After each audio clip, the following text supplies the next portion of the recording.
Hello everybody, this is Vedant Singh Thakur. Welcome to Magnet Brains. So my dear students, आज हम क्या पढ़ने वाले हैं? चलिए एक नजर देख लेते हैं. Class 12 English Bihar board Bharat is my home doctor Zakir Hussain chapter 2 exercise part 3. जी हाँ, ऑलरेडी हम लोग 2 पार्ट में एक्सरसाइज कवर कर चुके हैं. आज हम पार्ट 3 लेकर आए जिसमें कंपोजिशन, ग्रामर, एक्सेट्रा चीजों को हम कवर करेंगे. So without wasting our time हम आगे बढ़ते हैं और देखते हैं हमारी अच्छी प्यारी प्यारी एक्सरसाइजेस को.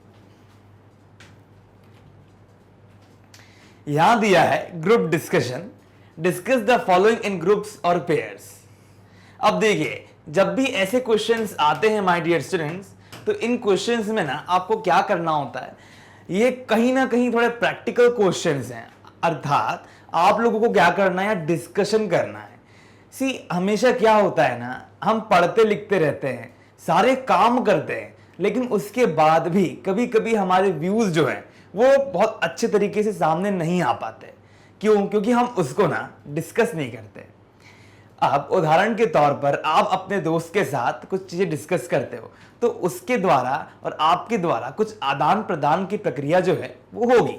तो वही चीज है, ऐसे क्वेश्चन यहां पर दिया हुआ है ताकि बच्चे लोग क्या कर सकें, इजीली चीजों को सीख सकें. Living in a big family has more merits than demerits. अब देखिए, मेरिट्स और डीमेरिट्स से आप क्या समझते हो. देखिए, अगर मैं मेरिट की बात करूं तो स्वाभाविक तौर पर मेरिट को हम कहते हैं गुण. गुण ना, आप इसको फायदा भी कह सकते हो.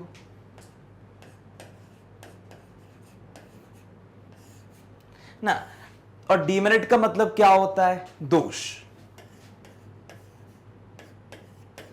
ये इसको आप नुकसान भी कह सकते हो. तो यहां कहने का अर्थ ये निकल कर आ रहा है, अगर हम बड़ी फैमिली में रहते हैं तो उसके ज्यादा फायदा है एज कंपेयर टू इन नुकसानों से. यानी आप समझ जाओ ना कि मेरिट है ना, अगर आपकी बहुत बड़ी फैमिली है और उस फैमिली में आप रह रहे हो, तो कहीं ना कहीं आपको बहुत सारे क्या मिलेंगे, फायदे मिलेंगे, है ना, नुकसान नहीं मिलने वाले. तो वही यहां पर एक क्वेश्चन बनाया गया है. तो आपका पल्ला जो है ना, वो कहीं ना कहीं मेरिट्स पर भारी है. तो आपको यही बताना है कि ऐसे कौन से फायदे हैं जो कहीं ना कहीं आपको बड़ी फैमिली में रहकर मिलते हैं, अगर हम कंपेयर करें डीमेरिट से कहीं ना कहीं. अब देखिए, यहां पर एडवांटेजेस की बात हो रही है. एडवांटेज का मतलब क्या होता है, फायदे.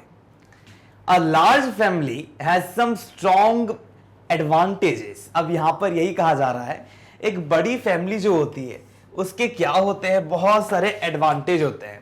चलिए एक बार हम एक जनरल डिस्कशन भी करके देखते हैं इस विषय पर, कि अगर आप बात करते हो किसकी, एक बड़ी फैमिली की ना. देखिए, यहां पर दिया है लार्ज फैमिली.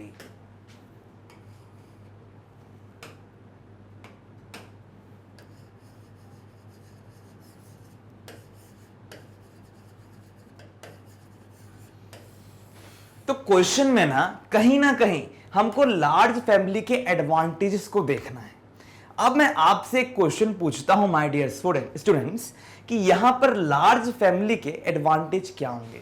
क्योंकि अगर मैं आपको डायरेक्ट आंसर बता दूंगा तो आप लोग क्या करोगे, इजीली उतार लोगे. लेकिन अगर आप इसको एक प्रैक्टिकल नजरिए से देखने की कोशिश करोगे तो कहीं ना कहीं ये क्वेश्चन ना आप लोगों के लिए बहुत बेनिफिशियल है. अब देखिए, लार्ज फैमिली होने का सबसे बड़ा फायदा क्या होगा. सबसे बड़ा फायदा तो ये होगा, आपके पास होगी यूनिटी और स्ट्रेंथ,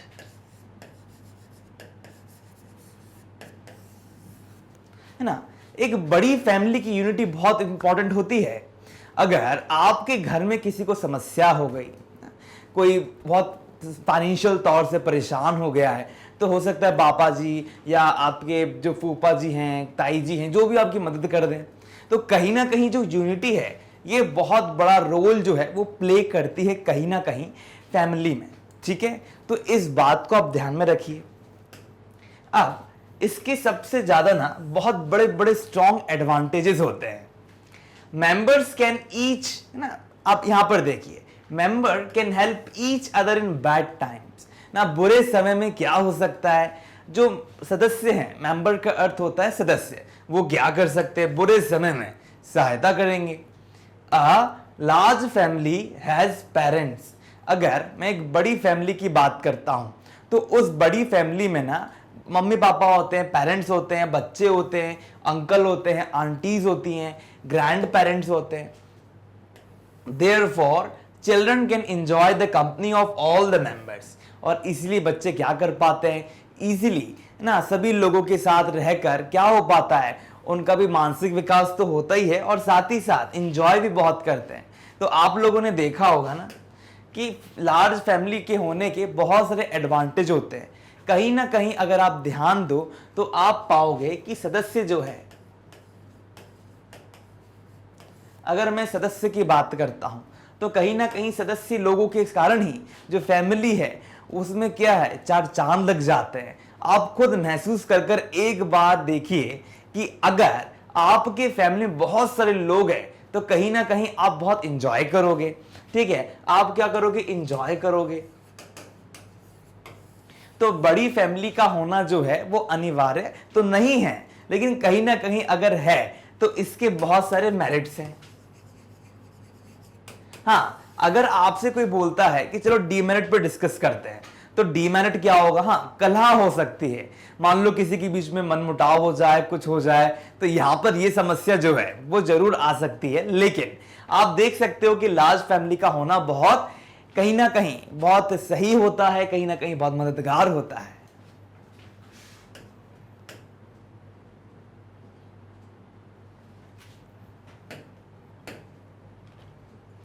क्वेश्चन नंबर 2 है, quality of education shapes the quality of nation.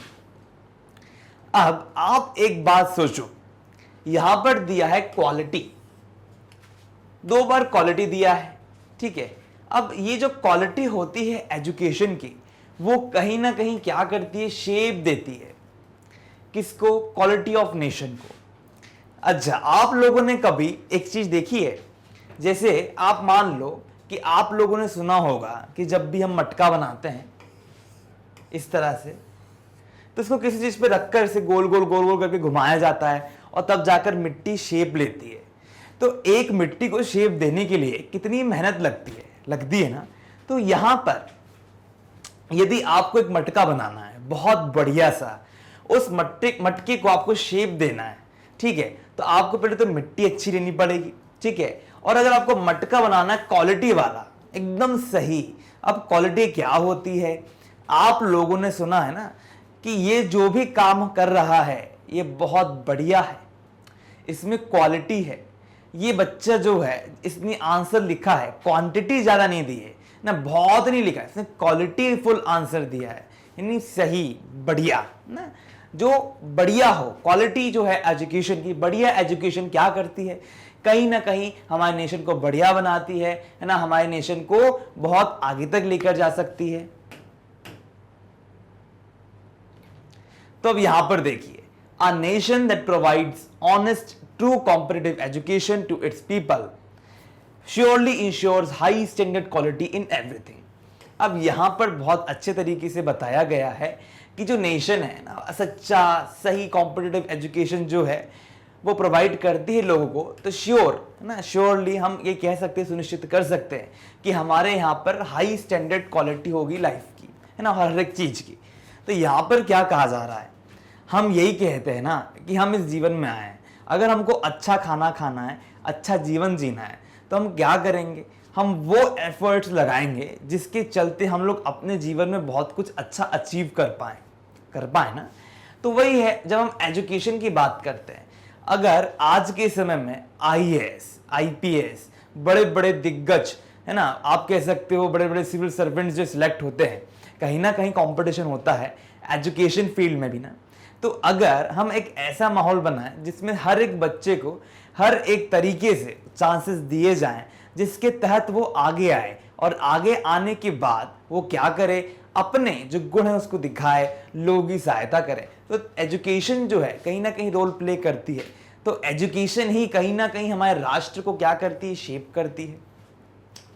अब फॉर एन एग्जाम्पल, मेरे पास एजुकेशन है, मैंने पढ़ा है, बहुत अच्छे से पढ़ा है, और आज मैं आप लोगों को पढ़ा रहा हूं, तो मेरे कारण मेरे जो बच्चे हैं, जो स्टूडेंट्स हैं, उनको मैं शेप कर रहा हूं। ठीक है, तो यही चीज है। तो एजुकेशन कहीं ना कहीं, और इसी द्वारा क्या होगा, आप 12th में अच्छे परसेंटेज लाओगे तो क्या होगा, एजुकेशन के थ्रू क्या हो रहा है, एक एजुकेशन पास हो रही है, तो कहीं ना कहीं एजुकेशन आपको भी शेप देगी। तो वही चीज है कि एजुकेशन क्या करती है, लोगों को शेप देती है, high standard quality in everything. अब यहां पर हाई स्टैंडर्ड क्वालिटी की बात की जा रही है, हाई स्टैंडर्ड क्वालिटी। अब देखिए, अगर हम बात करें क्वालिटी की, तो हमें क्वालिटी कहां कहां चाहिए। अगर मैं बात करता हूं क्लोथ्स की, अगर मैंने बात की क्लोथ्स की, कपड़ों की बात की, ठीक है, मैंने बात की फूड की, मैंने बात की होम की, ठीक है, तो ये क्या है, ये कहीं ना कहीं हमारे बेसिक नीड्स हैं। स्वाभाविक है ना, ये हमारे क्या है, बेसिक नीड्स हैं। अगर इन्हीं बेसिक नीड्स की अगर मैं बात करता हूं, तो कहीं ना कहीं क्या होगा, कहीं ना कहीं आप लोगों को लगेगा कि इसकी क्वालिटी जो है वो बढ़िया होनी चाहिए। अब आप लोग समझ चुके हैं ना कि बढ़िया होना चाहिए। क्वालिटी मतलब कोई भी चीज जो हम खा रहे हैं वो अच्छा हो, सही हो। ऐसा नहीं अगर आपके पास बहुत सारे कपड़े आ गए, बहुत सारा खाना आ गया, बहुत बड़े घर में रह रहे हो, लेकिन घर टूटा फूटा है ना, खाना जो खा रहे हो मक्खी भिन में आ रही है, जो आपने जो क्लोथ पहने हो फटे पुराने हैं, तो उसकी क्वालिटी ही नहीं है, तो क्या मतलब निकलेगा। तो इन सब चीजों के लिए क्या चाहिए आपको, आपको आवश्यकता है एजुकेशन की, पढ़ाई की। पढ़ाई क्या करती है, हम बोलते हैं ना रोटी कपड़ा मकान, ये आदमी के बेसिक नीड होते हैं, इसमें भी क्वालिटी चाहिए, और साथ ही साथ राष्ट्र। अब अगर मैं बात करता हूं राष्ट्र की, अगर मैं बात करूं राष्ट्र की, तो कहीं ना कहीं ये जो राष्ट्र है किस पर टिका हुआ है, हम पर टिका हुआ है। हम लोग क्या हैं, हम लोग नागरिक हैं इस राष्ट्र के। तो स्वाभाविक है इस बात को समझना बहुत बहुत ज्यादा आवश्यक है माय डियर स्टूडेंट्स, कि हम कैसे तैसे करके एजुकेशन को आगे लेकर आए, लोगों को एजुकेट करें। आज के समय अगर हम ध्यान दें तो इंडिया की स्थिति जो है अब पहले से बेहतर हो रही है, लेकिन आज भी ऐसे क्षेत्र है जहां पर लोगों को एजुकेशन नहीं मिल पा रही। तो यह हमारा क्या है, यह हमारी ड्यूटी है ना, आप इसको ड्यूटी भी कह सकते हो, है ना। मैं इसको डी से डिनोट कर देता हूं, ड्यूटी, ठीक है। तो हमारी ड्यूटी है कि हम लोगों को क्या करें, अवेयर करवाएं।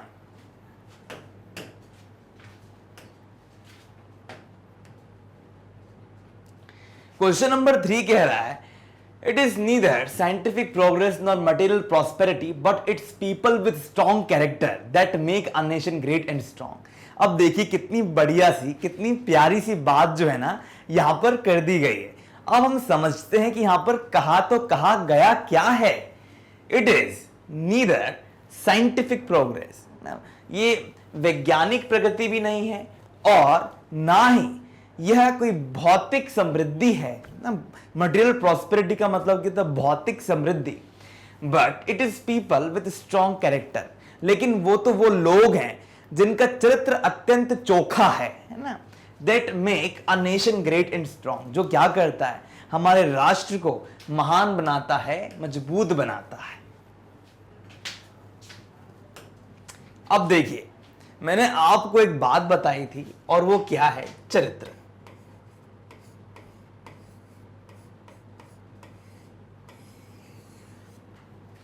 अगर मैं चरित्र की बात करता हूं, जो प्रश्न है मैंने आपको बताया, अब थोड़ा सा उसको हम समझते हैं कि उस प्रश्न के भीतर हमको प्रवेश कैसे करना है। वहां पर जो कीवर्ड जो है ना आपका, वो है चरित्र। किसका चरित्र, हमारा चरित्र, ठीक है। अगर अब देखिए यहां पर देखिए क्या दिया है, यहां पर दिया है लोग विद स्ट्रॉन्ग कैरेक्टर, वो क्या करेगा, हमारे नेशन को भी बड़ा बनाएगा। कहीं ना कहीं हम राष्ट्र की ही बात कर रहे हैं ना, तो यहां पर जो लोग हैं, लोगों का जो चरित्र है वो कहीं ना कहीं क्या करेगा, राष्ट्र को ऊपर ले जाएगा, राष्ट्र को क्या करेगा, ऊपर लेकर जाएगा, उसको क्या करेगा, उसको स्ट्रॉन्ग बनाएगा, ठीक है, स्ट्रॉन्ग बनाएगा। तो यहां पर चरित्र को इतना ज्यादा बल क्यों दिया है, हमने कहा कि वैज्ञानिक अनुसंधान ठीक है, मान लिया। हमने कहा मटेरियल प्रॉस्पेरिटी भी ठीक है, लेकिन हम यहां पर चरित्र को आगे लेकर क्यों आ रहे हैं? ऐसा क्या होता है चरित्र में कि चरित्र क्या करता है? राष्ट्र का निर्माण करता है और राष्ट्र को मजबूत बनाता है। चरित्र की सबसे पहली खासियत यह होती है कि चरित्र में ना होता है वैल्यूज, है ना, आइडियल्स ना, वैल्यू कह सकते हो या आप उसको आदर्श कह सकते हो। हम बोलते हैं ना कि हमारा आदर्श ऊंचा होना चाहिए। एक चरित्रवान व्यक्ति हमेशा अपने आदर्शों को सर्वोपरि रखता है ना, उसके लिए उसके आदर्श सर्वे सर्वा होते हैं। तो यही बात जो है यहां पर बहुत अच्छे तरीके से जो है ना दर्शाई गई है। तो चरित्र आदमी का अगर चोखा होगा तो राष्ट्र भी ऊंचा होगा, क्योंकि ये जो राष्ट्र है हम ही लोगों से बनकर बना है ना, और कोई थोड़ी आया है इस राष्ट्र को बनाने के लिए। तो यही बात जो है ना आप लोगों को अच्छे तरीके से समझनी होगी।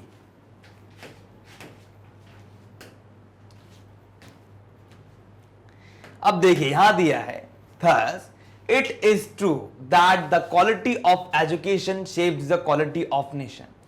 अब देखिए ये बात तो बिल्कुल सही है कि जो क्वालिटी होती है एजुकेशन की वही कहीं ना कहीं क्या करती है, कहीं ना कहीं राष्ट्र को क्या करती है, पूरी तरीके से शेप में लाकर रख देती है।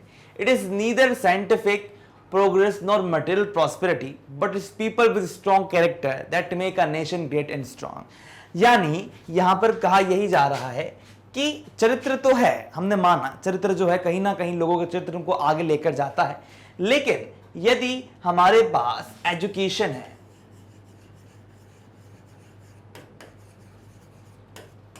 तो अब ये जो एजुकेशन है ना वही क्या करती है, हमारा चरित्र जो है उसका निर्माण करती है। आपने ध्यान दिया होगा कि आदर्श हो गए, मूल्य हो गए जिनकी हमने बात की थी, वो कहां से आ रहे हैं? वो एजुकेशन से आ रहे हैं ना। अगर एक आदमी ने कहा कि मैं कैसे भी करके शराब नहीं छूऊंगा, शराब को हाथ नहीं लगाऊंगा, तो स्वाभाविक है उसने इस बात को समझा है विज्ञान के नजरिए को रखते हुए कि कहीं ना कहीं उसको ये चीज नहीं करनी। क्यों? क्योंकि उसके पास एक अच्छी एजुकेशन जो है वो है। तो एजुकेशन उसको गलत सही का अंतर बताती है, यानी व्हाट इज राइट,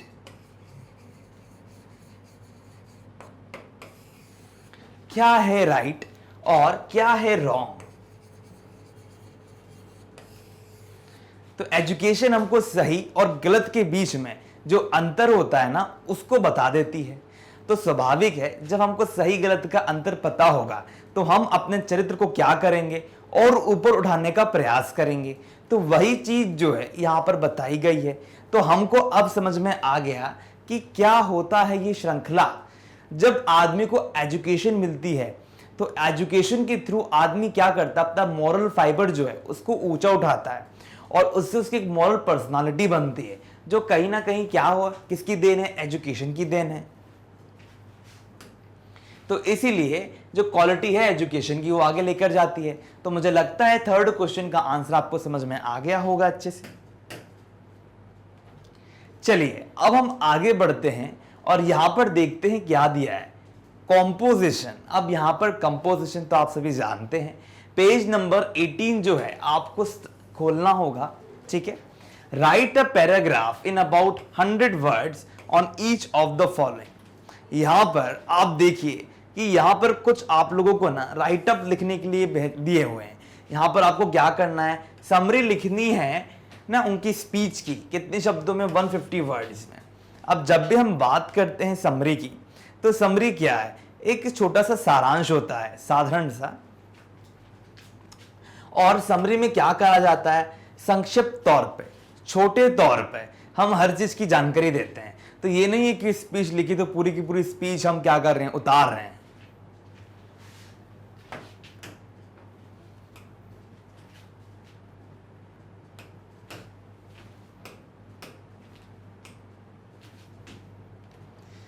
अब देखिए यहां पर क्या दिया है, doctor Zakir Hussain calls India a young state. अब यहां पर कहा जा रहा है कि जो डॉक्टर जाकिर हुसैन है वो भारत को क्या बुलाते हैं, एक यंग स्टेट बुला रहे हैं। with ancient civilization and culture to which all the ethnic groups comprising the people of India contributed. अब यहाँ पर स्वाभाविक है, एक बात जो है वो बिल्कुल स्पष्ट है कि जाकिर हुसैन हमें यंग स्टेट बुला रहे हैं। अब आप बोलोगे सर ऐसा क्या है, किस कारणवश हमें यंग स्टेट बोला गया है हमारे राज्य को? क्यों? क्योंकि हमारा भारत 1947 की अगर हम बात करें तो स्वाभाविक उसके बाद से स्वतंत्रता उसको प्राप्त हो गई थी। तो इस कारणवश कहा है कि कहीं ना कहीं हमारा भारत अब यंग स्टेट है, लेकिन एंशिएंट सिविलाइजेशन के साथ साथ है और कल्चर के साथ साथ है। क्यों? क्योंकि हमारे यहाँ पर पुराना कहीं ना कहीं जो पुराना कल्चर है, जो पुराना हमारा इतिहास है, वो हमारे साथ क्या है, कहीं ना कहीं जुड़ा हुआ है। इस कारणवश हम क्या करते हैं, इस विषय पर ज्यादा ध्यान देते हैं। To the ethnic group now which all the ethnic groups comprising the people of India contributed. अब एथनिक ग्रुप्स में आप उन सब लोगों को ले सकते हो, कल्चरल लोग ना, ट्राइबल पीपल, हर एक व्यक्ति जो हमारे देश में रहा है, कहीं से आए हैं, मिक्स हुए हैं, है ना, नेटिव लोगों को भी आप यहाँ पर मिक्स कर सकते हो। तो कहीं ना कहीं एक ऐसी सिचुएशन आ जाती है जब हम बात करते हैं हमारे भारत की, तो भारत में बहुत सारे लोगों ने क्या करा है, कंट्रीब्यूशन दिया है अपना, और वो कंट्रीब्यूशन जो है वो अलग अलग संस्कृतियों के रूप में झलकता है। अब आप लोग बोलोगे कि सर ऐसा क्यों है, ऐसा क्या कारण है? तो आप लोगों को ज्ञात होना चाहिए कि भारत का इतिहास जो है वो क्या है, वो बहुत ज्यादा रिच है। रिच इन द सेंस ये बात हो जाती है कि हमारे भारत में बहुत सारे लोग आए। अगर आप उदाहरण के तौर पर लो तो हमारे भारत में ही अलग अलग दिशाएं, एक है दक्षिण दिशा, ठीक है, एक है नॉर्थ, एक वेस्ट साइड। तो कहीं ना कहीं आप नोटिस करोगे चोल एम्पायर हो गया, ठीक है, पांड्या, चेरा, ये लोग अलग हो गए, राष्ट्रकूटाज अलग, पालाज अलग। तो कहीं ना कहीं हमारा इतिहास जो है अलग अलग लोगों को क्या करता है, चांस देता है लोगों को अपनी संस्कृति को फैलाने के लिए। और ऐसे करने से क्या होता है, हमारे देश में एक कंट्रीब्यूशन जो है निर्मित होता है।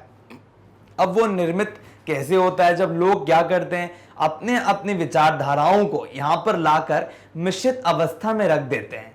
तो ये जो मिश्रित अवस्था जो है ना, आज हमको देखने को मिलती है।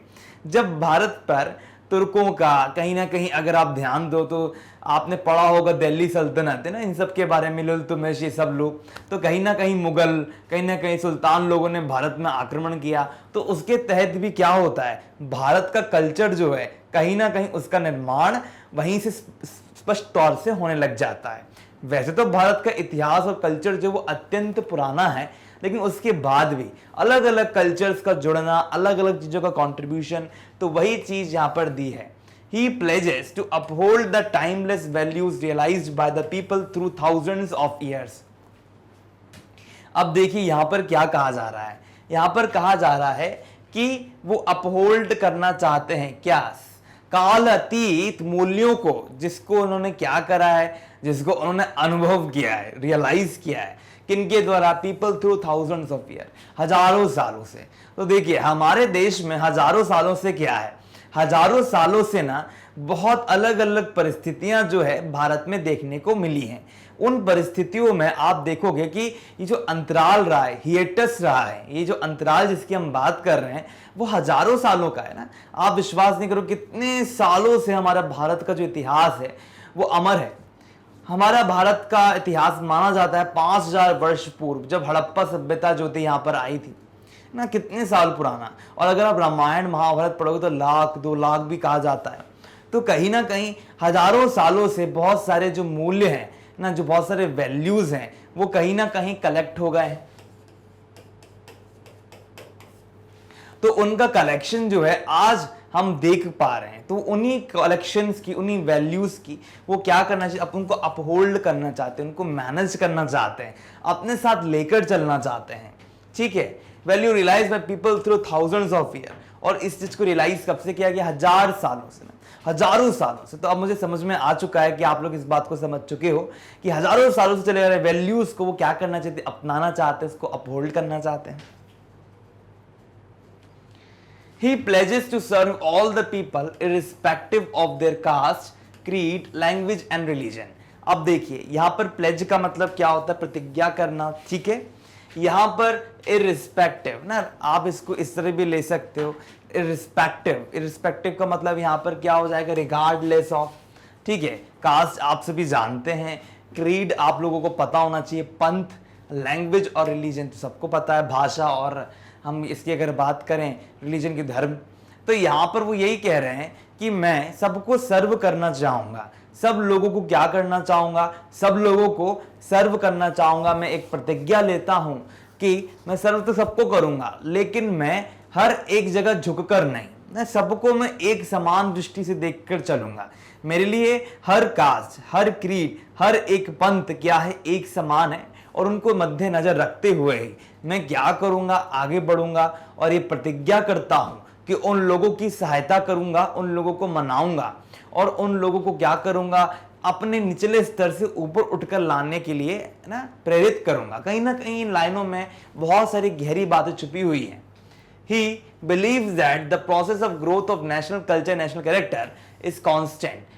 अब देखिए यहाँ पर क्या कहा जा रहा है, यहाँ पर ग्रोथ की बात हो रही है, किसकी, नेशनल कल्चर की और नेशनल कैरेक्टर की, राष्ट्र का चरित्र और राष्ट्र की संस्कृति। आप कहीं ना कहीं देखिए ना, हमने पूर्व में भी इस विषय पर लेकर बहुत बढ़िया सी चर्चा की थी, और ये चर्चा थी कि कहीं ना कहीं अगर आप ध्यान दो तो आप इस बात को समझ सकते हो कि जो ग्रोथ है ना, ये जो ग्रोथ है वो तभी संभव है जब हमारे पास एजुकेशन होगी। तो ही बिलीव्स, वैसा विश्वास करते हैं, जो प्रोसेस है ग्रोथ की ना, कल्चर की और नेशनल कैरेक्टर की, वो क्या है, कांस्टेंट है ना, एक समान चलती रहती है ना। और यहाँ पर कांस्टेंट रिन्यूअल की भी बात की थी उन्होंने।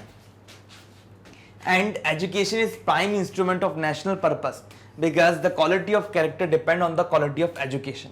और जैसे कि हमने ऑलरेडी पढ़ लिया था कि जो आप अगर ध्यान दो, आप अगर समझो, तो आपको पता चलेगा कि जो क्वालिटी होती है एजुकेशन की, जो क्वालिटी है वो कहीं ना कहीं क्या करती है, शेप में लाती है। किन चीज़ों को शेप में लेकर आती है ना, चरित्र को शेप में आती है, राष्ट्र के, किसके, नेशनल कैरेक्टर, कल्चर को, राष्ट्र के, जो हमारा कल्चर है, जो हमारा संस्कृति है, उसको आगे लेकर आता है। तो सब कुछ एजुकेशन में डिपेंड करता है। एजुकेशन यहाँ पर क्या है, एजुकेशन कहीं ना कहीं यहाँ पर प्राइम इंस्ट्रूमेंट है ना, महत्वपूर्ण हथियार है। He says that the task of reconstruction of the material and cultural life of people demands sincere and steady efforts. अब देखिए यहां पर क्या कहा जा रहा है कि वो ये कह रहे हैं, he says, वो कह रहे हैं, the task of reconstruction है ना। अब जो वापस से जीर्णोद्धार है, रिकंस्ट्रक्शन ना, अब कोई चीज खत्म हो गई तो उसको हम क्या करेंगे, वापस से निर्माण करेंगे उस चीज का, तो उसको कहते हैं reconstruction of the material and culture life of people ना। ये जो चीज है, कहीं ना कहीं अगर आप मटेरियल लाइफ की बात करो, कल्चर लाइफ की बात करो, भौतिक जीवन, सांस्कृतिक जीवन की अगर आप बात करते हो लोगों की, तो वो क्या मांगता है, sincere and study efforts. Like आप खुद सोचिए ना, अगर हम अच्छे एफर्ट्स नहीं डालेंगे, मान लीजिए अगर मैं पढ़ा रहा हूं और मैं आपको ऐसे पढ़ाऊं, क्रीड हो गया, ये हो गया, वो ऐसे करूं मैं, तो आप लोग बोर हो जाओगे, सर खुद कंफ्यूज है, हमको भी कंफ्यूज कर रहे हैं। तो स्वाभाविक है, अगर मैं अपना सिंसियर और अपना स्टडी एफर्ट्स जो है वो आप लोगों पे नहीं लगाऊंगा तो आपको कुछ समझ में नहीं आएगा।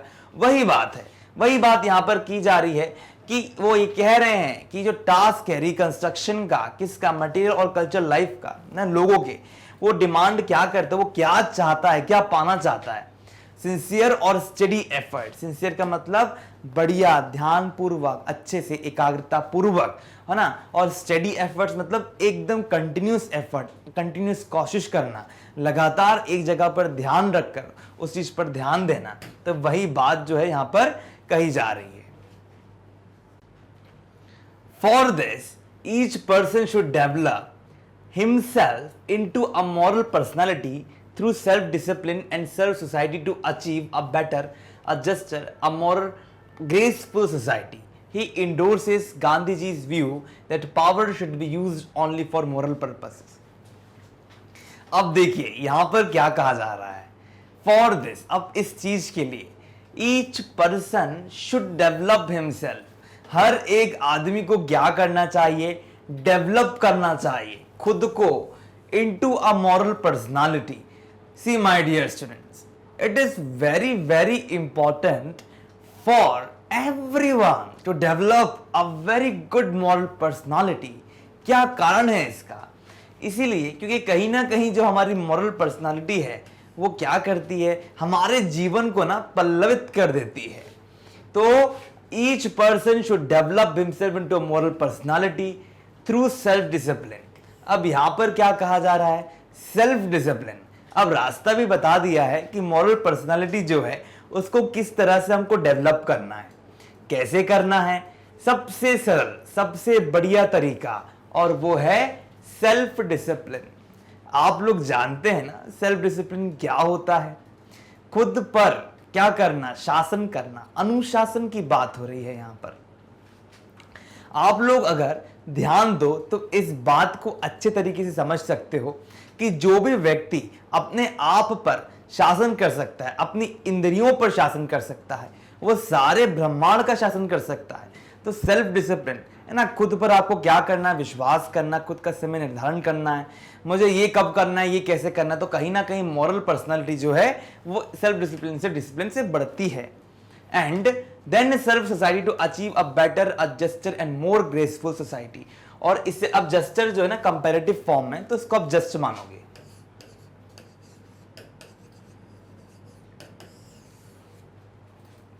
और फिर हमें क्या करना है, सर्व करना है सोसाइटी को, to achieve a better, a juster and a moral society. हम जब सोसाइटी को क्या करेंगे, सर्व करेंगे, उसकी सेवा करेंगे, तो उससे क्या होगा, हम अचीव कर पाएंगे। हम क्या अचीव कर पाएंगे, एक बहुत बढ़िया, एकदम न्यायपूर्ण और बहुत ही ज्यादा प्यारी सोसाइटी, है ना। तो यहां पर ग्रेसफुल ना, ग्रेसफुल सोसाइटी, जैसे चमक उठती है ना, ग्रेस, तो वही चीज यहां पर बात हो रही है। तो हमें क्या करना है, हमें कहीं ना कहीं अपनी सोसाइटी को ना बहुत अच्छे तरीके से सर्व करना है। उसको सर्व करने से हम कहीं ना कहीं बहुत सारी चीजें जो हैं उसको अपना पाएंगे अपने जीवन में। और सोसाइटी को अगर हम ये सब करेंगे, सोसाइटी में ही तो हम लोग रहते हैं, और अगर हम सोसाइटी में रहकर भी ये कार्य नहीं करेंगे तो क्या होगा, हमारा ही नुकसान जो है हमको भोगना पड़ेगा, क्योंकि सोसाइटी हमसे ही बनी है और सोसाइटी के भाग तो हम ही हैं। तो सोसाइटी में अगर बहुत सारे अच्छे अच्छे मॉरल कैरेक्टर्स जो हैं वो अगर डेवलप हो जाते हैं, तो कहीं ना कहीं आप इस बात को विश्वास मान लें, इस बात को आप गांठ बांध के रख लें कि कोई भी देश का व्यक्ति ये नहीं कहेगा कि नहीं भारत जैसा देश जो है बहुत नीचे, नहीं, भारत बहुत ऊंचा है, इससे हमें कुछ सीखना है। जैसे कि पहले भी कहा गया है, भारत विश्व गुरु था और भारत हमेशा विश्व गुरु रहेगा। तो माय डियर स्टूडेंट्स, इस बात को आप ध्यान में रखिए कि यदि हम बात करते हैं सोसाइटी की, तो सोसाइटी को हमको क्या करना है, अच्छा बनाना है। और यह आपका भी कर्तव्य है कि आप सोसाइटी को अच्छा बनाएं। ही इंडोर्सेस, इंडोर्सेस का मतलब क्या होता है ना, सहायता करना, ना मदद करना। इंडोर्सेस का मतलब होता है मदद करना। Gandhi ji is view that power should be used only for moral purpose. अब वो यहां पर ना इंडोर्स करते हैं या बढ़ावा देते हैं गांधी जी के इस विचार को कि जो शक्ति है उसका उपयोग है ना किस लिए किया जाना चाहिए, नैतिक कार्यों के लिए किया जाना चाहिए, नैतिक कारणों के लिए किया जाना चाहिए।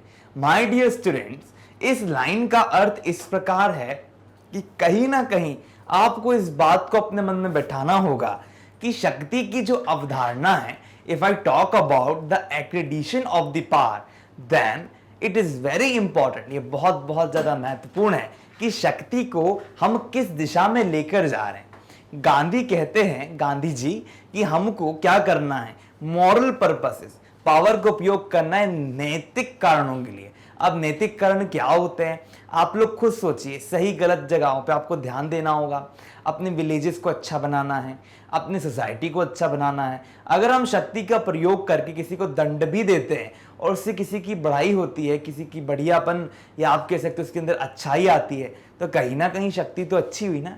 लेकिन आप शक्ति का प्रयोग किसी को मारने के लिए करो, क्यों माय डियर स्टूडेंट्स, अगर मैं शक्ति का प्रयोग करूं किसी को मारने के लिए, जबरदस्ती किसी को धक्का दे दो तालाब में, तो गलत तरीके से शक्ति का उपयोग करना तो गलत है।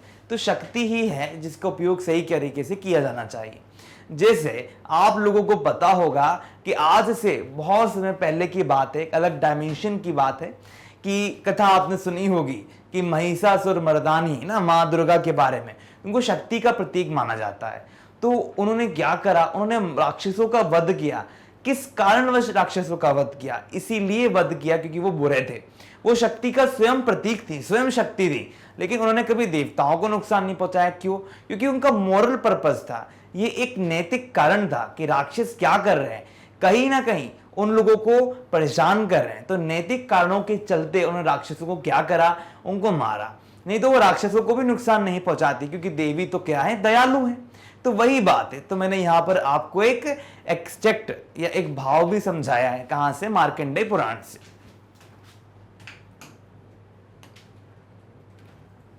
अब देखिए यहां दिया है, राइट ए शॉर्ट ऐसे in about 150 words on unity in diversity, है ना। तो यहां पर यूनिटी इन डाइवर्सिटी तो बहुत बहुत इजी क्वेश्चन है ना। डाइवर्सिटी तो पता ही है आपको।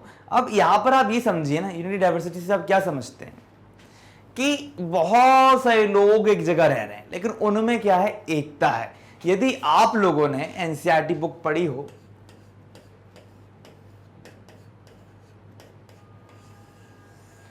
तो एनसीईआरटी बुक में ना एक पहला चैप्टर आता है, डाइवर्सिटी ही नाम है उस चैप्टर का भी। अगर आप ध्यान दे, हो सकता है अब चेंज हो गया हो, पहला दूसरा चैप्टर है। तो वहां पर एक बढ़िया सी कहानी जो है इसको लेकर बताई गई है। अब डाइवर्सिटी का मतलब होता है विविधता, बहुत सारे लोगों का इकट्ठा रहना। तो इस विविधता में अगर हम बात करें एकता की, तो उसी के बारे में हमको ऐसे लिखना है 150 वर्ड, ठीक है। 150 वर्ड को उपयोग करके आपको ऐसे लिखना है। तो चलिए हम डिस्कस करते हैं इस पे। यहां पर दिया है, unity in diversity is a special feature. अगर मैं बात करता हूं यूनिटी इन डाइवर्सिटी की, तो यह क्या है, यह एक स्पेशल फीचर है। स्पेशल फीचर का मतलब क्या होता है, बहुत बढ़िया ना, स्पेशल फीचर। आश्चर्य की अगर हम उस नजरिए से हम देखें तो आप बोलते ना कि ये अलग है, ये स्पेशल है। तो जो अलग हटकर चीजें होती, तो यहां पर एक बहुत ही अलग फीचर जो है किसका है, भारत का, और बहुत महत्वपूर्ण है। अब आप बोलोगे सर ऐसा क्या कारण है कि यूनिटी इन डाइवर्सिटी जो है, ये वाला पार्ट जो है, कहीं ना कहीं एक बहुत अच्छा स्पेशल फीचर माना गया है। तो देखिए, स्पेशल फीचर इसलिए माना गया है कि आज आप अलग अलग देशों को उठाकर देख लें, मैप में भी या यूट्यूब चैनल में भी सर्च कर देख लें, कोई भी ऐसा एक देश आप मेरे को बता दीजिए जिस देश की जो डाइवर्सिटी है हमारे भारत की जितनी हो, विविधता। आप यूएसए को देख लें और इंडिया को कंपेयर कर लें, तो आप पाओगे कि भारत में कितने सारे लोग रहते हैं। हिंदू ही में अगर आप बात कर लो तो जैन, बौद्ध, अलग अलग अलग अलग सेक्ट आ जाते हैं, शैविज्म ना, अगर आप बात करो देवीज्म ना, शक्तिज्म, विष्णुइज्म, तो बहुत सारे जो सेक्ट्स हैं, बहुत सारे पंथ हैं, कबीर पंथ हो गए, गुरु नानक पंथ हो गया, ठीक है। अगर आप ध्यान दो तो आप पाओगे कहीं ना कहीं, आप पंजाबी लोगों को देख लो, सिख पंजाबी लोग ही होते हैं। आप अगर ध्यान दो तो आप पाओगे कि हमारे देश में सिंधी लोग हैं। तो कितने सारे लोग जो हैं वो इकट्ठा रह रहे हैं भारत में। तो ऐसी अवस्था जहां इतने सारे लोग हैं, तो भारत क्या है, भारत एक गुलदस्ते की समान है। इस गुलदस्ते में हर एक प्यारे प्यारे फूल जो हैं वो क्या है, सुगंध मार, सुगंध दे रहे हैं, एक खुशबू आ रही है यहां से, भारत से, और वो क्या है, वो ये बता रही है कि सब एक हैं। तो यूनिटी इन डाइवर्सिटी को आप गुलदस्ते के तौर पर भी देख सकते हो, जिस गुलदस्ते में बहुत सारे फूल जो है एकत्रित होकर बैठे हैं ना, इकट्ठा है। She is an ancient land with a culture and civilization that has evolved over thousands of years.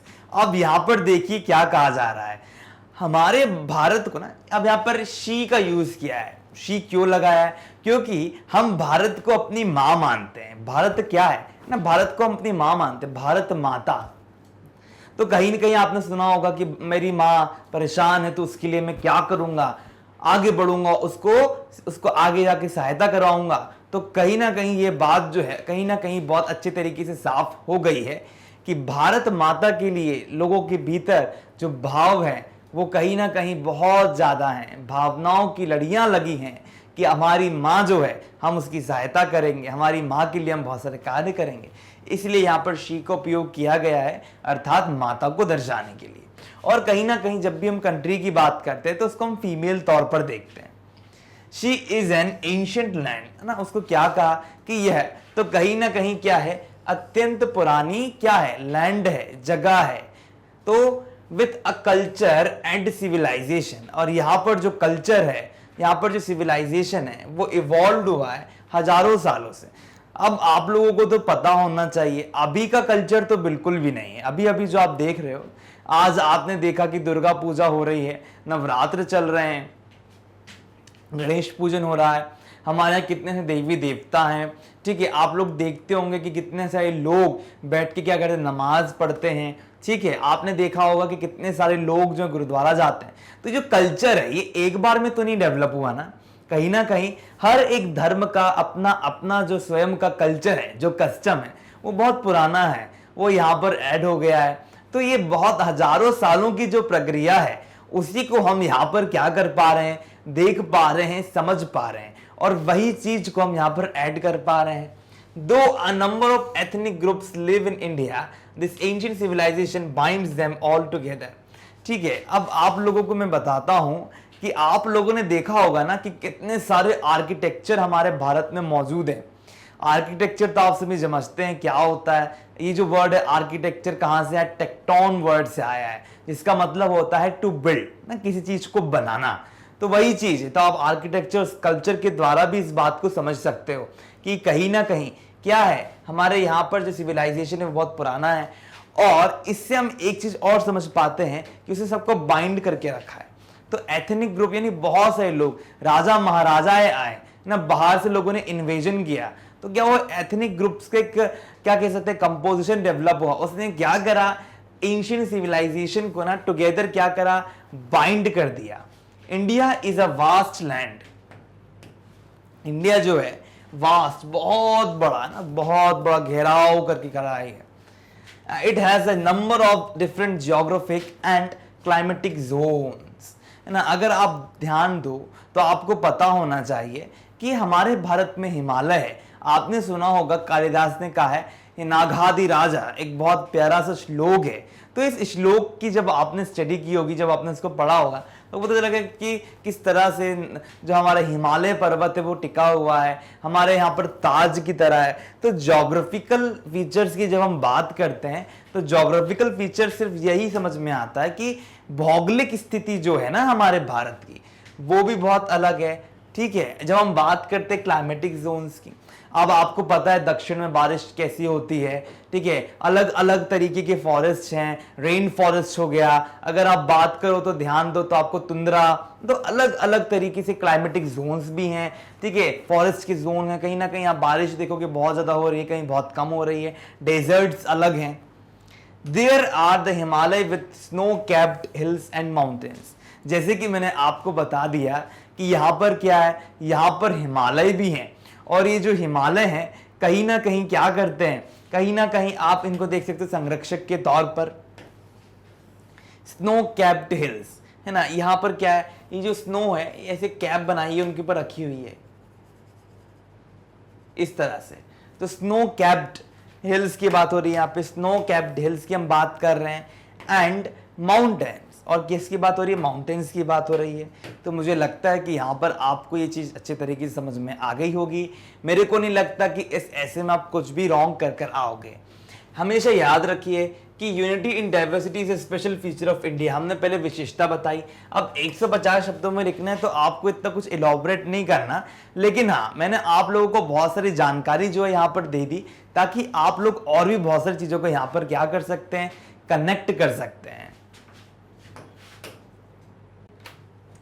तो यहां पर देखिए, then there is the dry and sandy desert of Rajasthan.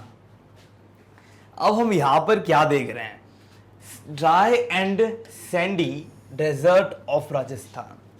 अब अगर आप कभी राजस्थान गए हो तो आपने देखा होगा कि वहां पर जो रेत है वो कितनी गर्म होती है। क्यों? क्योंकि कहीं ना कहीं क्या होता है, स्वाभाविक है कि वहां पर धूप बहुत ज्यादा रहती है। तो इस कारणवश, धूप के होने के कारण कहीं ना कहीं आपको क्या होगा, बहुत बहुत ज्यादा, है ना, परेशानी झेलना पड़ेगी। तो वह क्लाइमेट अलग है।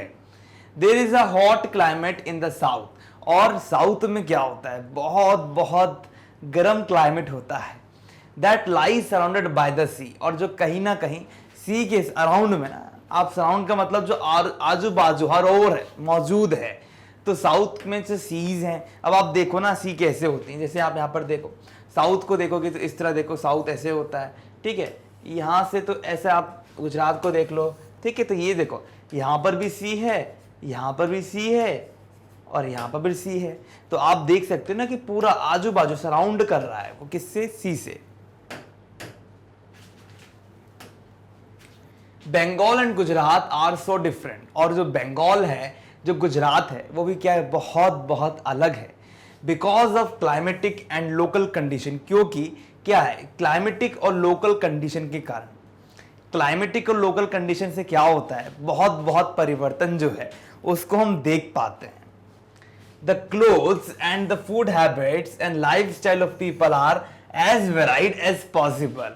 वेराइड मतलब आप देखोगे ना, हम कहते हैं कि जिस भारत में हम रह रहे हैं वहां पर कहीं ना कहीं आप देख पाओगे कि अलग अलग तरीके से ना, अलग अलग जगहों पर, अलग अलग हर हर दिशा में कहीं ना कुछ कुछ बदलाव है। आप थोड़ा आगे जाओ तो मालवा चले जाओ, है ना, अगर आप इंदौर जाते हो, आप देवास जाओ, तो पानी का स्वाद तक बदल जाता है। वैसे हम बोलते हैं ना कि लोगों का खान पान तक बदल जाएगा। Languages are so different, language जो होते हैं वो बहुत अलग होते हैं। Hindi of north and Kannada and Tamil of the south seem to have no relation. आप खुद सोचिए कि एक जगह नॉर्थ की, अगर मैं उत्तर की बात करूं और वहीं पर मैं तमिल की बात करूं, तो दोनों में आप देख पाओगे जमीन आसमान का अंतर है भाषाओं को लेकर। Yet India is firmly tied by the ancient values, और कहीं ना कहीं आप देख पाओगे कि जो भारत है वो बहुत अच्छे तरीके से मजबूती के साथ क्या है, जुड़ा हुआ है, जुड़ाव, टाइड है, अटैच्ड है, किसके साथ, एंशिएंट वैल्यूज के साथ ना, पुरानी जो मूल्य हैं उनके साथ, सिविलाइजेशन के साथ, कल्चर के साथ। There is unity in diversity, यहाँ पर क्या है, यूनिटी है डाइवर्सिटी में ना, तो आप इस चीज को आप समझ सकते हो। बहुत अच्छी बात कही है यहाँ पर। चलिए अब यहां पर हम देखेंगे ऐसे के बाद speech writing. Write a speech to be delivered on teachers day. अब आप लोगों को पता होना चाहिए कि आप लोगों को ना स्पीच का जो नॉलेज है वो अगर नहीं है तो कोई मतलब नहीं। तो आप यहां पर आपको एक स्पीच लिखनी है जो डिलीवर होनी है टीचर्स डे के दिन ना, जस्टिफाई करती सेलिब्रेशन किसके, डॉक्टर राधा कृष्णन का एज अ टीचर्स डे। अब देख, मैं अगर आपसे कहूं कि आपको स्पीच लिखनी है, स्वाभाविक एक भाषण है, एक तरीके से आपको कुछ बोलना है, तो आपको इस तरह लिखना है कि जो बोलने में आए। देखिए हम जो भी लिखा है उसको आपको क्या करना है, बोलना है। स्पीच का मतलब क्या होता है, बोलकर बताना।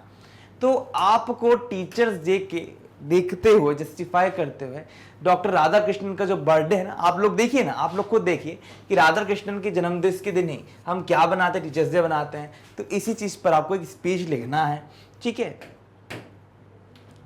तो चलिए अब हम स्पीच लिखना देखते हैं कि कैसे लिखी जाती है। यहां पर दिया है, doctor Radhakrishnan has been the president of India. जो डॉक्टर राधा कृष्णन थे वो क्या थे, हमारे भारत के प्रेसिडेंट रह चुके हैं। अब आप लोगों को पता है प्रेसिडेंट होने की भी बहुत बड़ी बात होती है ना। When he was asked how he would like his birthday to be celebrated, तो यहाँ पर उनसे जब पूछा गया था कि वो अपना बर्थडे कैसे सेलिब्रेट करना चाहेंगे, कैसे करते हैं, है ना, how be he would like this birthday to be celebrated, मतलब उनका बर्थडे को कैसे सेलिब्रेट किया जाए। He replied that it could be celebrated as teachers day. तो यही कहते हैं कि अगर मेरे बर्थडे को सेलिब्रेट करना है तो उसको टीचर्स डे के रूप में किया जाना चाहिए। Indeed doctor Radha Krishnan considered himself a foremost teacher. तो कहीं ना कहीं आप देखोगे कि जो डॉक्टर राधा कृष्णन है वो अपने आप को सबसे पहले टीचर ही घोषित करते हैं।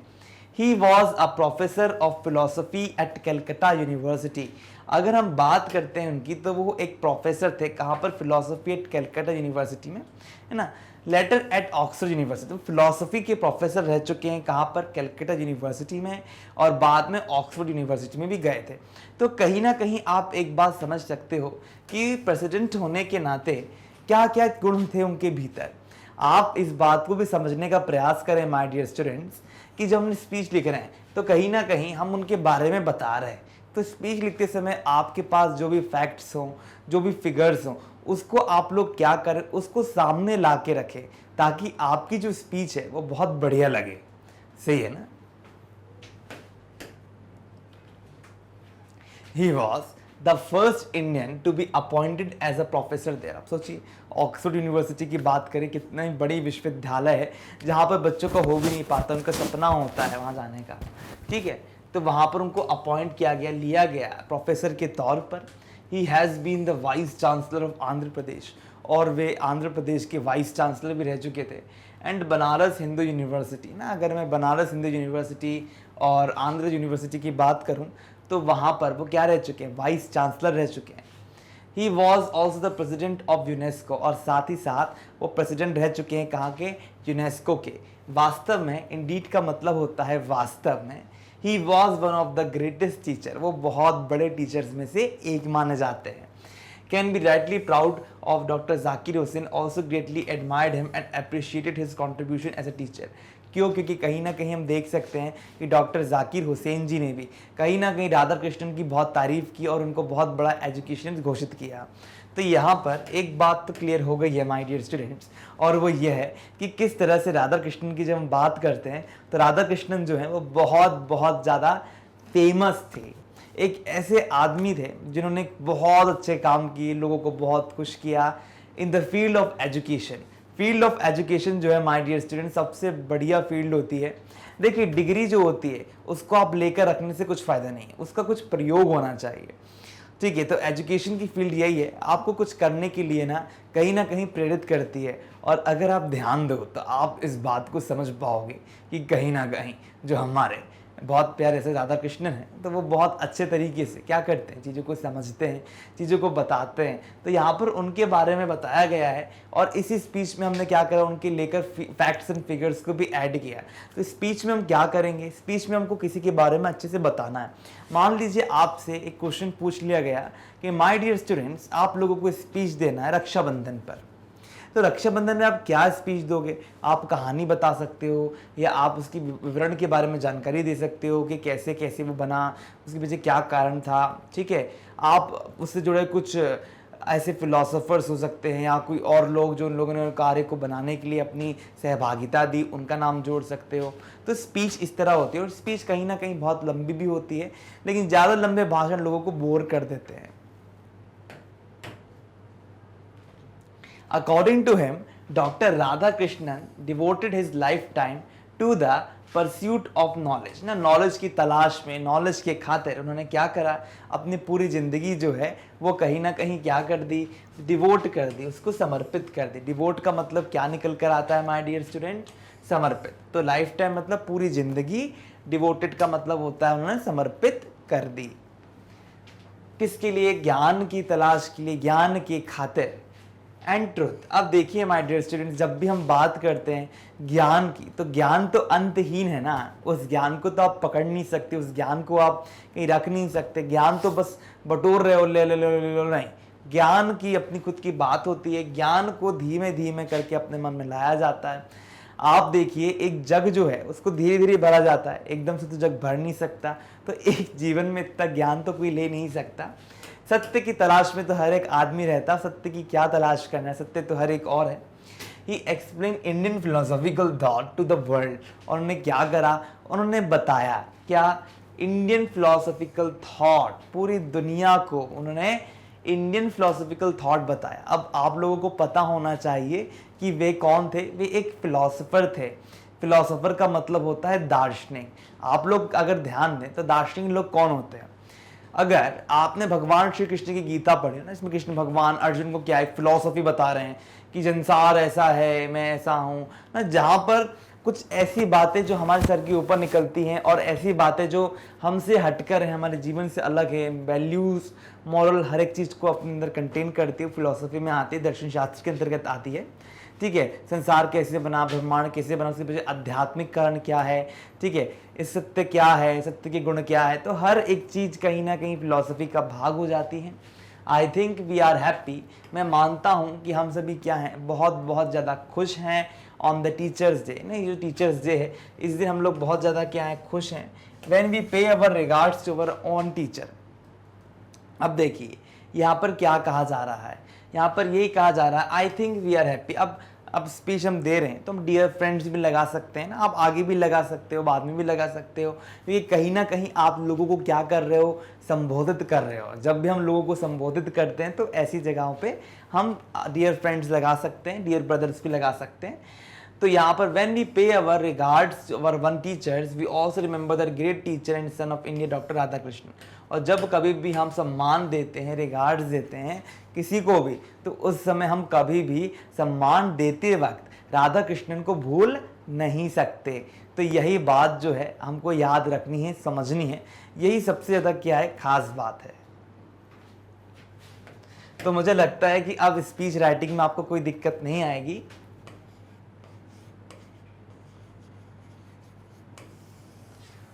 स्पीच के लिए मैं आपको एक होमवर्क भी देना चाहूँगा, और ये होमवर्क ये है कि अब आप लोग क्या करोगे, ये जो स्पीच है इसको 2 बार लिखोगे। ठीक है, इसको 2 बार लिखोगे। 2 बार लिखने के बाद इसको अच्छे तरीके से क्या करोगे, देखोगे, समझोगे, अपने टीचर को दिखाओगे ताकि वो आपकी गलतियां आपको बता सके। चलिए डीपर आते हैं। Do you have been elected as the president of your school's student council? Make a diary entry about changes you propose to introduce in for the betterment of your school. अब देखिए यहाँ पर क्या कहा जा रहा है, यहाँ बात हो रही है किसकी, यहाँ बात हो रही है डायरी एंट्री की। डायरी एंट्री तो आप सभी को पता है, डायरी होती है, उसमें जो लिखना पड़ता है। You have been, तो यहाँ पर क्या है, आपको ना चुन लिया गया है, आपको ना इलेक्ट कर लिया गया है as the president of your school. आपको आपके स्कूल के प्रेसिडेंट के तौर पर इलेक्ट किया गया है। और वो भी क्या है, स्कूल की क्या, स्टूडेंट काउंसिल, मंडल, स्कूल की मंडल जो है ना, मंत्रिमंडल ऐसे होता है, वैसे स्टूडेंट की काउंसिल होती है। तो उसके आपको प्रेसिडेंट नियुक्त कर दिया गया है। मैं का डायरी एंट्री, इसीलिए आपको क्या करना है, आपको एक डायरी एंट्री लिखनी है जिसमें आप क्या बताओगे, about changes you propose to introduce for the betterment of your school. जहां पर आप ये बताओगे कि किस तरह की जो बदलाव है जिसको आप लेकर आने वाले हो, किस लिए, स्कूल के बेहतर होने के लिए, बेटरमेंट के लिए, बढ़िया होने के लिए।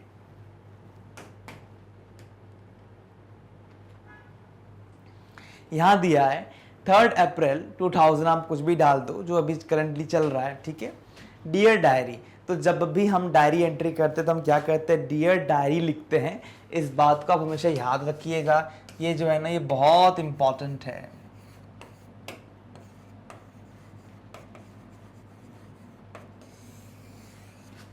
ठीक है, टुडे आई एम हैप्पी, तो मैं डायरी को लिखकर बता रहा हूं कि आज ना मैं बहुत ज्यादा खुश हूं।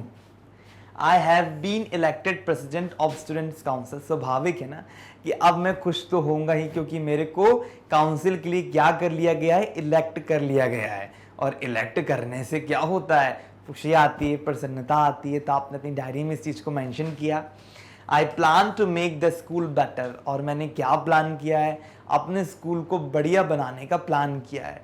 There are no proper arrangements for drinking water. आप लोग जब कभी भी स्कूल में जाते हैं तो हर स्कूल में क्या होता है, अरेंजमेंट्स होती है ना। आप अगर पानी पी रहे हो, चाहते हो, ठंडी बढ़ गई है, गर्मी ठंडी आती है, तो कूलर होता है, वाटर कूलर वहाँ पर अवेलेबल होता है। तो ठंडे की समय आ गया तो क्या करा आपने, गर्म पानी का वहाँ पे डाला, तो टैप से आपने निकाल लिया। तो ऐसे ही वहाँ पर जिस स्कूल में है ना, जहाँ पे मैंने अपने हिसाब से लिखा है, आप भी लिख सकते हैं, आप और भी कंडीशंस लिख सकते हैं। तो मैंने यहाँ पर ये लिखा है कि I plan to make the school better. तो मैंने कोशिश की है स्कूल को बेटर बनाने की। तो proper arrangement of drinking water, मतलब जहाँ पर स्कूल में पढ़ता हूँ वहाँ पर अरेंजमेंट नहीं है ड्रिंकिंग वाटर की। तो क्योंकि स्वाभाविक है, जब हम बात कर रहे हैं स्कूल में बेटरमेंट की, तो बेटरमेंट में इस बात को तो ध्यान रखना ही होगा ना कि हमको क्या अच्छा करना है। जब स्कूल को अच्छा करना है तो स्कूल को अच्छा करने के चलते हमको वहाँ की जो कमियां हैं उसको देखना होगा। तो हम बेटरमेंट देखनी, ड्रिंकिंग वाटर का जो अरेंजमेंट है, जो रख रखाव वो सही नहीं, उसको सही करना है। I will have to have a few fresh water container placed in different places. और क्या है, I to have a few fresh water container, और मैं ये चाहता हूँ कि ताजे पानी का जो कंटेनर है वो जो है वो वहां पर प्लेस किया जाए अलग अलग जगहों पे। So it will be easier, तो ये क्या होगा, ये बहुत ज्यादा मेरे लिए क्या होगा, सरल होगा for students to get water, जिसके चलते क्या हो, स्टूडेंट्स को क्या मिले, पानी मिले, and there be no crowding, और कोई भी क्राउडिंग ना हो। अब देखिए क्या होता है ना, जब बहुत सारे लोग इकट्ठा हो जाते हैं तो इकट्ठा होने के कारण कहीं ना कहीं पानी की कमी पड़ जाती है, तो इसके चलते हमने डायरी एंट्री में ये बताया है, अच्छे तरीके से मेंशन किया है कि so it will be easier, तो ये बहुत सरल हो जाएगा छात्रों के लिए कि कहीं ना कहीं पानी उनको ईजिली मिल जाए।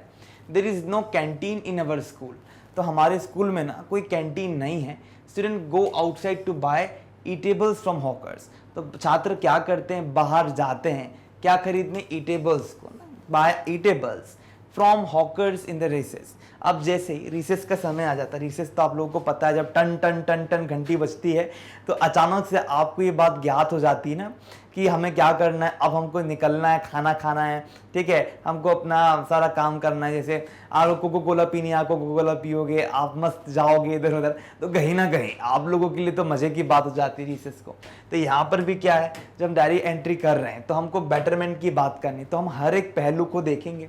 तो there is no canteen in our school. अब सोचिए, अब आप लोगों को खाना खाना वहाँ पर कैंटीन ही अवेलेबल नहीं, तो आपको बाहर जाना पड़ेगा, तो कैंटीन का इंतजाम करना है। अब वो स्कूल का क्या बन गया है, मतलब कहीं ना कहीं जो मैं अपने हिसाब से बता रहा हूँ कि हम जो बच्चा है वो क्या बन गया है, वो वहाँ का हेड बन गया है।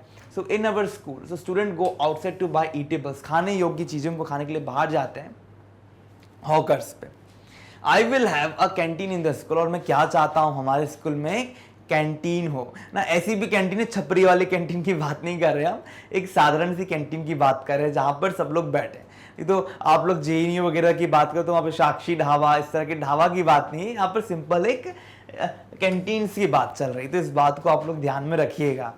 अवर library has a few newspapers, और स्वाभाविक यहाँ पर ये भी बात कही जा रही है कि जो हमारे जो लाइब्रेरी है वहाँ पर ना बहुत कम न्यूज़पेपर्स हैं और मैगजीन्स है। I will introduce a few more magazines, तो मैं क्या चाहूँगा कि यहाँ पर अलग अलग तरीके की मैगजीन आ जाए। अब आप लोग तो जानते ही हैं कि मैगजीन्स के बिना तो आप लोगों का काम चलेगा नहीं, बहुत सारी मैगजीन चाहिए, खाने पीने की मैगजीन भी आती है। अब रिसेस का समय हमेशा पढ़ाई पढ़ाई थोड़ी करते रहेंगे, तो एक स्टूडेंट होने के नाते हम हर एक चीज़ को इंट्रोड्यूस करना चाहेंगे। I will introduce a few more magazine, इसीलिए मैं क्या करना चाहूँगा, इसीलिए मैं बहुत सारी मैगजीन्स को इंट्रोड्यूस करना चाहूँगा आप लोगों के लिए। अवर school organises very few debates, हमारा स्कूल जो है कहीं ना कहीं वाद विवाद प्रतियोगिता जो है ना उसको क्या करता है, बहुत बहुत कम बार ऑर्गेनाइज करता है। It will have more inter house contest, तो मैं चाहूँगा कि और भी हमारे स्कूल के अंदर ही इंटर हाउस कॉन्टेस्ट हो। The toilets in the school are very dirty, तो अब मेरे स्कूल में जो टॉयलेट है ना, आप देखिए ना, जब हम बात कर रहे हैं डायरी एंट्री की, ठीक है, तो उस समय हमको इस बात का ध्यान में रखना है कि हम हर एक चीज़ को बताएं कि मैं क्या क्या बदलाव लाऊंगा। अब फॉर एन एग्जाम्पल कर्नाटक के चुनाव हुए, तो कर्नाटक के चुनाव में आप लोगों ने देखा होगा कि किस तरह से कांग्रेस ने 5 वायदे किए थे कि हम ये बदलाव लाएंगे, ये चीज़ें करेंगे, तभी तो लोगों को सिलेक्ट किया गया। स्वाभाविक है ना, आपको भी ये बात समझ में रखनी होगी। तो जब भी हम कोई भी बदलाव लाते तो हमको चीज़ें को सामने रखना पड़ता है। उन लोगों ने क्या कहा, बिजली 200 यूनिट फ्री देंगे कर्नाटक में। उन्होंने क्या कहा, उन्होंने ये बात भी सामने रख दी कि वो लोग बस जो है महिलाओं के लिए सरकारी बस फ्री, उनको कुछ पैसा नहीं लगेगा, ठीक है। उन्होंने बहुत सारी चीज़ों को सामने रखा। अब देखते हैं वो सरकार पूरी करेंगे कि नहीं करेंगी, लेकिन उन्होंने देखा कि जैसे ही वो लोग हेड बने, हेड बनने की पूर्व, इलेक्शन की पूर्व इस बात को रखा, तो कहीं ना कहीं जब चुनाव होता है आदमी को तो उसको कुछ ना कुछ बदलाव लाना पड़ता है। तो यहाँ पर भी ऑलरेडी यहाँ पर हमने सोच के रखा है, घर का टॉयलेट सही नहीं होता तो हम क्या करें, सही करते हैं। वैसे स्कूल की भी परिस्थिति अच्छी नहीं है। Till see they are regularly clean, और हमको देखना है कि वो रेगुलरली साफ हैं कि नहीं है। चलिए, अब यहाँ पर क्या हो रहा है, यहाँ पर हमने बहुत अच्छे तरीके से वर्ड स्टडी वाला पार्ट जो है वो कर लिया, ठीक है। अब हम लोग क्या करेंगे, वर्ड स्टडी वाला पार्ट जो है ना, इसको हमने 11th में कर लिया है ऑलरेडी, लेकिन अब आप लोगों को बार बार ये पार्ट क्यों आता है, इस बात को हम समझते हैं। क्या होता है, शब्दों का ज्ञान जो है वो बहुत ज़्यादा महत्वपूर्ण है। अगर आप लोगों के पास शब्दों का ज्ञान नहीं होगा तो आप इजीली चीज़ों को समझ नहीं पाओगे। तो वर्ड स्टडी दिए पेज नंबर 19 में, correct the spelling of the following words ना, यहाँ पर स्पेलिंग्स दिए नहीं, आप लोग देखिए ना, यहाँ पे इनकरेक्ट स्पेलिंग्स दिए हैं, उनको आपको सही करना है। अब देखिए, कन्फेस अर्थात कबूल करना, ओवरवेल्म का मतलब अभिभूत होना, एरुडिशन नॉलेज की बात हो रही है ना, प्रिजम्पशन मान लेना, इन देखिए कितने सारे वर्ड्स हैं, आप देख पा रहे हैं ना, तो कितने गलत तरीके से लिखे हुए हैं। तो अब हम क्या करेंगे, इन वर्ड्स को ना अच्छे तरीके से लिखेंगे, इनकी स्पेलिंग्स को चेक करेंगे। पहला है कन्फेस। अब देखिए, मैंने आप लोगों को बताया है कि जब भी कोई भी समस्या हो तो पहले लिख कर देखिए। अब आप लोग भी यही करोगे कि पहले देखो CONFES, कन्फेस। तो क्या फेस, तो कन्फेस है, तो यहाँ पर भी S आएगा, ठीक है। तो डबल S जब भी आप रीड करो तो आप इस बात को ध्यान में रखो कि यहाँ पर डबल S आएगा, ठीक है। अगर ये एग्जाम में आता है, मान लो मल्टीपल चॉइस क्वेश्चन में आ गया कि क्या स्पेलिंग सही है, तो आपको डबल S ध्यान में रखना होगा। चलिए यहाँ पर हम बात करते हैं ओवरवेल्म्ड। तो यहाँ पर क्या होगा, यहाँ पर H आएगा, ठीक है। तो वापस से क्या करो, सबसे पहले इसको लिखो ओवर, ठीक है। आपने ओवर लिखा, ये तो सही है। अब वेल्म्ड है, वेल्म्ड, तो अब देखिए WHELMED,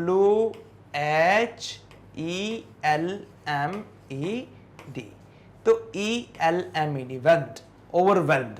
तो ओवरवेल्म्ड, अब यहाँ पर क्या लिखा, ओवरवेल्म्ड लिखा है, ओवरवेल्म्ड। तो हम क्या बोलते हैं, ओवरवेल्म्ड बोलते हैं ना, ओवरवेल्म्ड। तो इस तरह से प्रोनाउंसिएशन करके भी आप देख सकते हो। इरोडेशन, अब इरोडेशन से आप क्या समझते हो, अब देखिए नॉलेज की बात होती है, तो अब देखिए यहाँ पर अगर मैं लिखा ERRUDITION,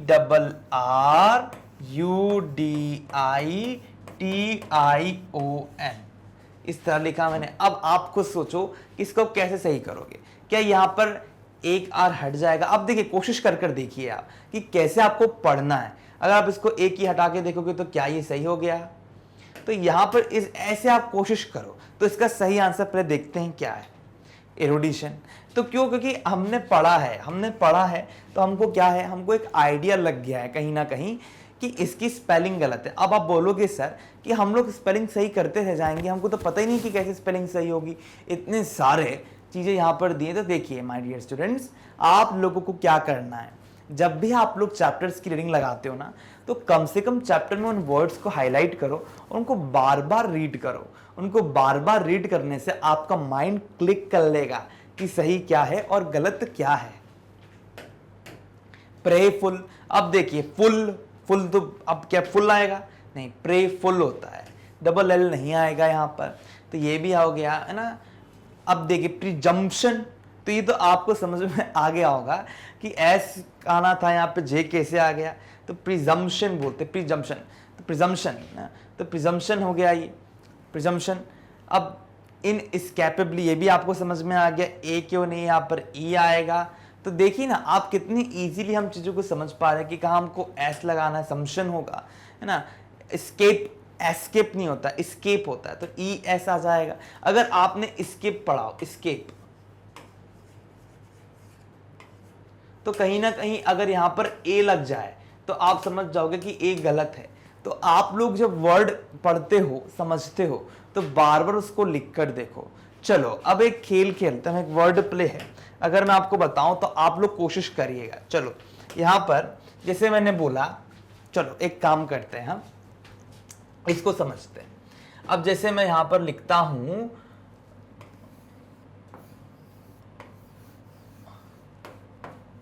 क्या बताओ क्या ये चीज सही है, क्या इसकी स्पेलिंग सही है। अब आप बोलोगे सर बिल्कुल नहीं, ओल्ड क्या होता है, ओल्ड तो कुछ नहीं होता, हमने कभी पढ़ा नहीं है। आप झट से पहचान गए होगे कि नहीं सर ये तो गलत लिखा है। क्यों, क्योंकि ओल्ड होता है, ई नहीं आता है इसमें। क्यों, क्योंकि आपने इसको पढ़ा है और ये सामान्य है आपके लिए। अगर मैं एक और उदाहरण लेता हूं, अब अगर मैं यहां पर लिखता हूं न्यू। तो आप बताओ कि ये सही है या गलत है। तो मुझे पक्का पता है 99% बोलेंगे सर ये तो गलत है, नया। न्यू को ऐसे नहीं लिखते। अगर मैं बोलूँ कि नहीं न्यू में तो साउंड तो आ रहा है ना, यू ही तो बोल रहे हैं, तो आप बोलोगे नहीं सर न्यू क्या होता है, NEW होता है। क्यों? क्योंकि हम इसको इस तरह से पढ़ते हैं, फोनिक्स में भी ऐसे ही पढ़ा जाता है। तो कहीं ना कहीं क्या होता है, हमारी रीडिंग स्किल्स के कारण ही हम क्या कर पाते हैं, इजीली इन वर्ड्स को समझ पाते हैं। क्वेश्चन नंबर 2 है, एक्सरसाइज 2 की बात हो रही है। Look up a dictionary and right 2 meanings of the following words. अब यहां पर आपको डिक्शनरी को देखना है और क्या करना है, 2 मीनिंग्स लिखने हैं इन वर्ड्स के। The one in which it is use in the lesson, एक जो कि लेसन में दिया हुआ है और दूसरा जो कि कॉमन है। तो यहां पर लिया है ब्रॉट, यहां दिया है डिग्री, यहां दिया है एंटर, डैट, रिन्यूअल, है ना। तो ब्रॉड का मतलब तो लाना होता है, डिग्री का मतलब होता है मात्रा, एंटर का मतलब घुसना, डैड मतलब मर जाना और रिन्यूअल का मतलब चेंज होना। तो अब चलिए माय डियर स्टूडेंट्स, यहाँ पर इस बात को हम समझने की कोशिश करते हैं, क्या वर्ड्स हैं, क्या सही है, क्या गलत है। तो आप लोग इस बात को समझे, डिक्शनरी को ओपन करके अपने पास रखें। तो यहां पर देखिए क्या दिया है, ब्रॉट ना। अब देखिए कम वे ना, साथ लाना, cause to be in a state और पोजीशन, किसी पोजीशन पे होना या किसी अवस्था पर करवाना होना ना, cause to be in a state. Degree, अब आप समझते हो डिग्री क्या है, अमाउंट, फीलिंग और क्वालिटी, एक मात्रा, एक आप कह सकते हो एक तरह का एक भावना की मात्रा, degree. The course of study in university, या आप डिग्री, आपने सुना होगा मुझे ये डिग्री मिली है ना, मैंने एग्जाम पास किया तो मेरे पास डिग्री, ग्रेजुएशन की डिग्री है, ठीक है। एंटर, एंटर का मतलब होता है कम इनटू अ प्लेस, ना कहीं जाना, या become a member of an organisation. Enter का मतलब ये भी होता है कि किसी ऑर्गेनाइजेशन का मेंबर बन जाना, ठीक है dear students. Dead, no longer living, है ना, ज़्यादा लंबे समय तक ना रहना। कंप्लीट और एब्सोल्यूट ना, अगर आप देखो तो डेड में आप मर गए, खत्म हो गए। कंप्लीट, डेड का मतलब एक तरह से कंप्लीट भी निकल कर आता है, एब्सोल्यूट होता है, ठीक है। रिन्यूअल, रिन्यूअल का मतलब स्टार्टिंग अगेन, वापस से शुरुआत करना। Extension of time for which it is valid, है ना, आपने सुना होगा कि रिन्यूअल कराना है तो वापस से उस चीज़ की शुरुआत होती है, ठीक है। तो स्टार्टिंग अगेन तो आपको समझ में आ गया। एक्सटेंशन ऑफ टाइम ना, समय को बढ़ाना, for which it is valid, जो जिसके लिए वो वैलिड था, जिसके लिए वो सही था। चलिए अब हम देखते हैं यहां पर exercise word formation, page number 19। Page number 19 को हम देख रहे हैं, यहां पर दिया है read carefully the following sentences. आपको सारे सेंटेंसेस जो है अच्छे तरीके से पढ़ने हैं, ठीक है। अब देखिए, टेकन फ्रॉम द लेसन, जिनको कहां से लिया, लेसन से लिया हुआ है। तो फॉलोइंग सेंटेंसेस को आप पहले तो पढ़ो, समझो और देखो कि ये लिया हुआ है ना। वर्ड फॉर्मेशन, पेज नंबर 19 की हम बात कर रहे हैं। The process of its constant renewal is Indeed the process of growth of national culture and national character. अब यहां पर कहा गया है जो प्रोसेस होती है किसकी, कांस्टेंट रिन्यूअल की, is Indeed the process of growth. कहीं ना कहीं वास्तव में क्या ये प्रोसेस है, किसकी, वृद्धि की, किसके, नेशनल कल्चर की, नेशनल कैरेक्टर की। तो कहीं ना कहीं आप देख पा रहे हो ओवरऑल, जब आपने इस चीज़ को देखा तो यहाँ पर एक आपको एक पैराग्राफ, एक उसकी लाइनें दी गई हैं यहाँ पर, उसको आपने रीडिंग किया। तो इन द अबव सेंटेंस, इसके ऊपर वाले सेंटेंस में आप देख रहे हो जो वर्ड है रिन्यूअल, है ना, रिन्यूअल का यूज हो रहा है, is derived from the adjective new. तो ये जो आप देख पा रहे हैं कि रिन्यूअल वर्ड जो है वो डेराइव हो रहा है एक एडजेक्टिव से, न्यू, है ना, नया। तो by adding a suffix L, जब उसमें हम सफिक्स ऐड कर रहे हैं अल, एंड अ प्रीफिक्स री, तो यहाँ पर आप देख पा रहे हैं अल एक सफिक्स, प्रीफिक्स री, है ना। तो उपसर्ग प्रत्यय की बात हो रही है यहाँ पर।